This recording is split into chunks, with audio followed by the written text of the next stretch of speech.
Killing characters without a good narrative reason to feels like a deck move and creates a player versus DM environment.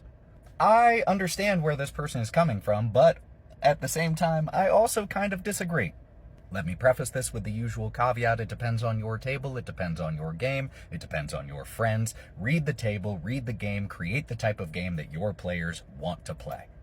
Back in previous editions, PC death, super common, happened all the time. That didn't mean it created a player versus DM environment. It created a PC versus NPC environment, a hero versus villain environment, where poor strategy, poor decision making had very real risk of lasting consequences to your characters, such as death.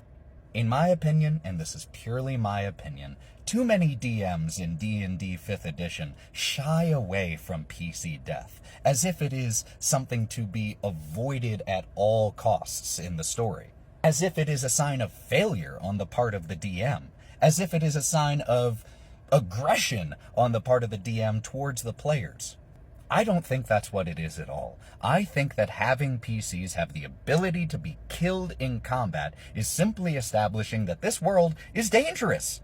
That you all are fighting for your lives and the lives of those you're trying to help. And if you don't fight well, if you don't fight with strategy, if you don't sometimes, gods forbid, do something other than charge in blindly into combat, you might suffer the consequences. Now, I can already predict some people in the comments saying, well, there are other types of consequences beyond PC death. You could fail a quest. You could have a town get captured. You could have a setback. You could have NPCs get hurt. All of this is totally true. All of those are totally valid consequences that I highly recommend you utilize. But that doesn't mean you shouldn't utilize PC death if they are losing a fight. And I'm not suggesting fudging rolls to make a PC die. Hell no.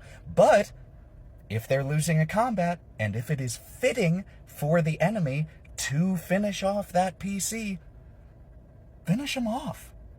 PC death can lead to incredible character growth. The death of Boromir was essential to the story of The Lord of the Rings and the character development of so many within the Fellowship. Boromir's final words to Aragorn were hugely influential on his character progression. Seeing Boromir die to protect them hugely influenced Merry and Pippin for the rest of the storyline, and it can do the same for the characters in your game. Now again, I'm not saying that you have to play a game where PCs die, let alone as frequently as they used to die in 3.5, 3rd edition, 2nd edition, 1st, etc.